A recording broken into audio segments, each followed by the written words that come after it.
ایک غریب آدمی کو قرض کی ضرورت پڑ گئی، 1000 دینار چاہیے۔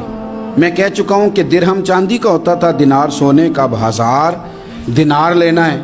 تو جس بندے سے اس نے کہا، اگرچہ وہ نیک بندہ تھا، اس نے کہا یار 1000 دینار دے دو، تو کہنے لگا کوئی گواہ ہے تیرے پاس؟ وہ کہنے لگا غریبوں کا گواہ کون ہوتا ہے؟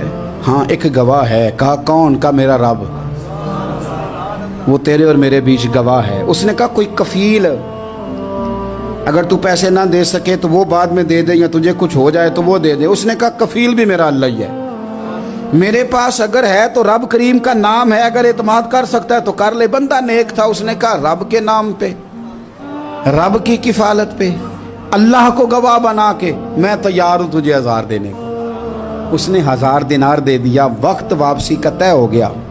وہ چلا گیا پیسے لے کے۔ اس نے پوری محنت کی کہ میں نے وقت پہ پیسے لوٹانے، پوری محنت بھی کر لی، اللہ نے مدد بھی کر دی، پیسے بھی اس تاریخ کو اسے مل گئے۔ بعض لوگوں کا تو لوٹانے کا دل ہی نہیں ہوتا۔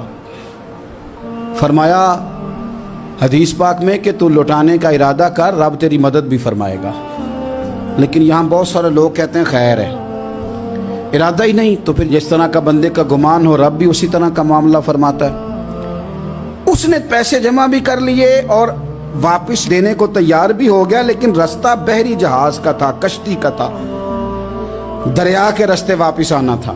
اب وہ جب آ گیا دریا کے کنارے تو بڑی کوشش کی، پر وہاں اسے کوئی کشتی نہیں ملی۔ وقت پہ پیسے لوٹانے ہیں، سفر کرنا ہے، اب سواری میسر نہیں ہے۔ سوچ سوچ کے پریشان تھا کہ میں نے تو اللہ کے نام پہ لیے۔ اچانک دل میں ایک تجویز آئی، اس نے ایک لکڑی لی، لکڑی کو اندر سے کھولا، 1000 دینار اس میں بھرا، بخاری پڑھ رہا ہوں، اور ساتھ ایک خط بھی لکھا کہ یار میں پیسے پہنچانا چاہتا تھا پر مجھے کوئی چیز نہیں ملی دریا کے اس پار آنے، اللہ کے نام پر تیری طرف روانہ کر رہا ہوں۔ اور یہ کہہ کہ وہ لکڑی دریا میں رکھ دی، وہ لکڑی ڈوب گئی ہے، واپس آ گیا۔ وہ جس نے پیسے لینے تھے وہ عین مقررہ وقت پر دریا کنارے آیا۔ صبح سے سر شام تک اس نے انتظار کیا، دل ڈھلنے لگا تو دل میں خیال آ گیا کہ یار نہیں، اس نے دینے ہی نہیں، جھوٹا وعدہ کر گیا، پہنچا ہی نہیں وقت پہ۔ اب جب واپس لوٹنے لگا تو اچانک دریا میں ایک لکڑی تیرتی ہوئی دکھائی دی۔ کہنے لگا لے جاتا ہوں، شام کو روٹیاں پکانے کے کام آئے گی، ایندھن بنا کے جلا لوں گا، ہنڈیا پک جائے گی۔ لکڑی اٹھا کے جلانے کے لیے گھر لایا، گمان تھا کہ وہ نہیں آیا وعدہ کر کے، اللہ کو کفیل اور وکیل بنا کے اور گواہ بنا کے پھر بھی نہیں آیا۔ لکڑی لے کے گھر گیا، بخاری ہے، اور جب اس کو چیرا نہ کہ میں اس کی آگ جلاؤں گا، کھولا تو اندر سے 1000 دینار بھی نکل آیا، خط بھی نکل آیا۔ اب ذرا سمجھنا، اس کے دل میں بات کس نے ڈالی کہ تو لکڑی میں پیسے ڈال دے؟ اللہ نے۔ اس بندے کو مقررہ وقت پہ کنارے بھیجا کس نے؟ لکڑی صرف اسی کے ہاتھ آئی تو یہ بندوبست کیا کس نے؟ اللہ نے۔ گھر جا کے چیری تو پیسے بحفاظت اس تک پہنچائے کس نے؟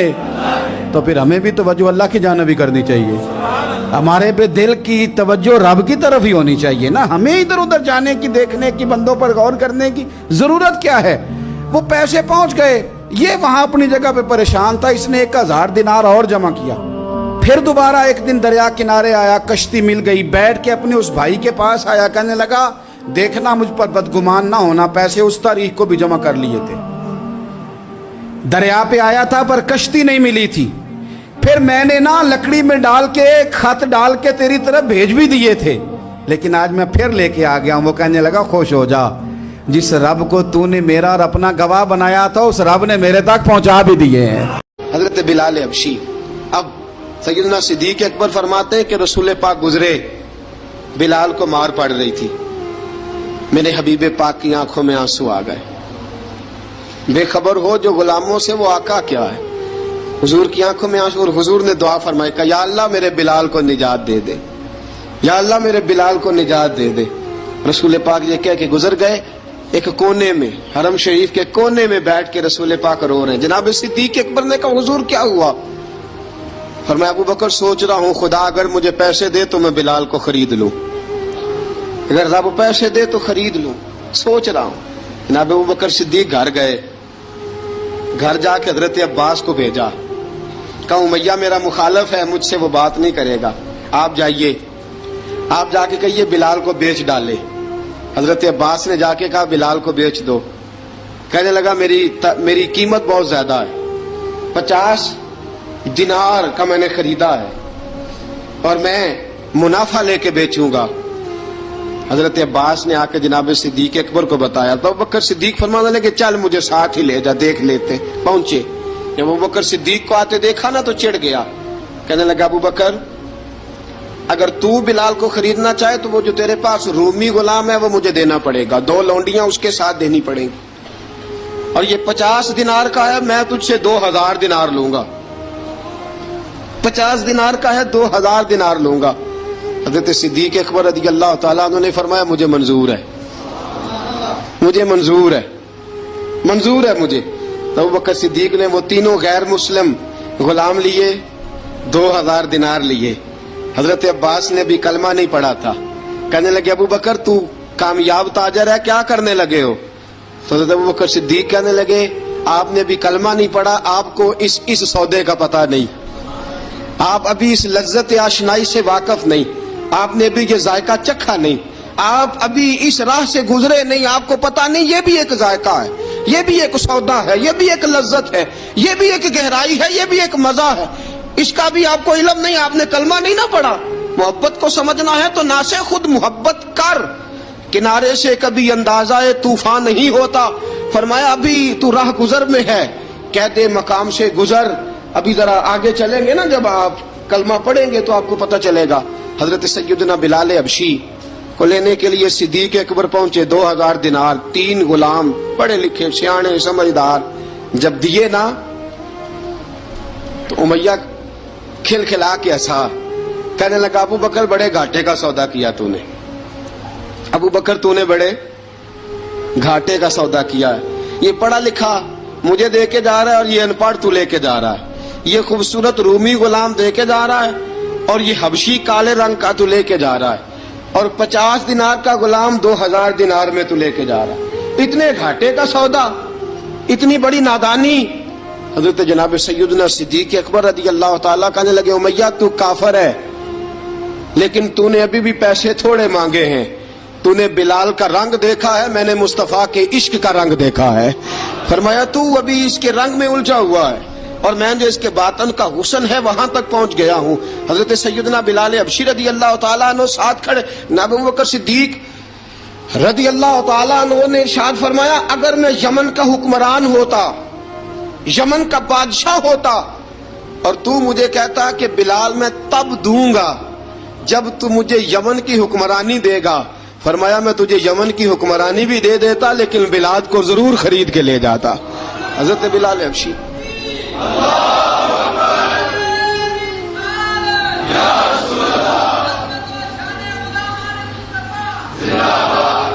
جناب سیدنا بلال حبشی, حضرت سیدنا ابو بکر صدیق فرماتے ہیں جب میں بلال کو لینے گیا تو حال پتہ کیا تھا, ادھر دیکھیے گا. فرماتے ہیں کہ ٹانگیں اوپر کر کے نا, جس طرح آدمی رکوع میں بیٹھتا ہے اس طرح کر کے نا ٹانگیں, اور سر پھر زمین کو لگا کے اس طرح سجدے میں آپ جاتے ہیں, لیکن بالکل ٹانگوں کے ساتھ سر رکھ کے.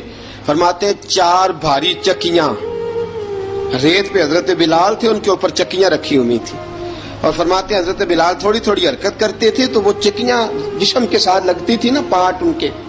فرماتے ہیں زخم بن گئے تھے, خون نکلتا تھا. فرماتے ہیں میں نے وہاں سے جا کے حضرت بلال کو نکالا, پیسے دیے, لے کے آیا تو جناب بلال کہنے لگے جلدی جلدی چلو حضور کے پاس, ذرا جلدی جلدی چلو, در مصطفیٰ پہ جلدی کرو. تو جناب سیدنا بلال حبشی رضی اللہ تعالیٰ عنہ کے جواب میں حضرت ابوبکر صدیق کہنے لگے بلال جلدی نہ کر.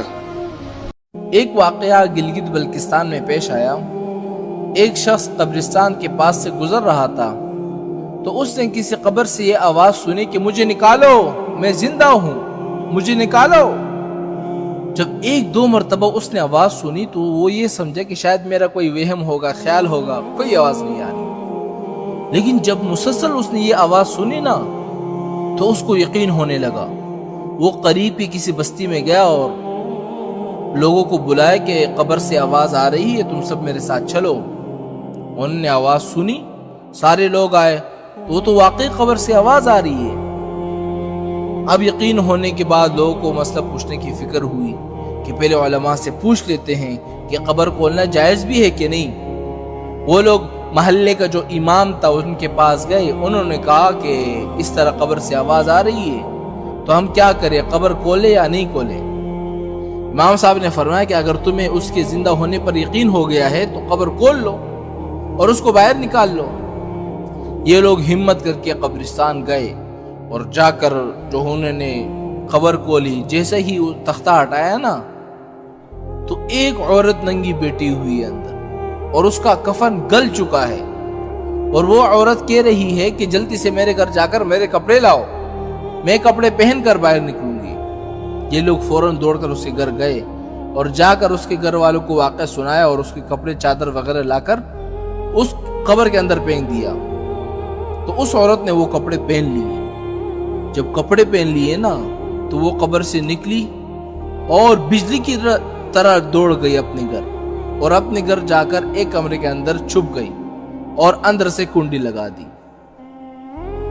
اور جو لوگ قبرستان کے اندر موجود تھے وہ بھاگ کر آئے اس لڑکی کے گھر، اور وہاں آ کر دیکھا وہاں اس عورت نے تو کنڈی لگائی ہے۔ تو لوگوں نے دستک دی کہ کنڈی کھولو۔ اندر سے اس عورت نے جواب دیا کہ کنڈی تو میں کھول دوں گی، لیکن کمرے کا اندر صرف وہی شخص داخل ہو جس کے اندر مجھے دیکھنے کی ہمت ہو، اس لیے کہ اس وقت میری حالت ایسی ہے کہ ہر آدمی مجھے دیکھ کر برداشت نہیں کر سکتا، لہٰذا کوئی دل رکھنے والا شخص آ کر میری حالت دیکھے۔ اب سب لوگ اندر جانے سے ڈر رہے تھے، مگر دو چار آدمی جو مضبوط دل والے تھے انہوں نے کہا کہ تم کنڈی کھولو، ہم اندر آئیں گے۔ جب اس عورت نے کنڈی کھولی نا اور یہ لوگ اندر چلے گئے،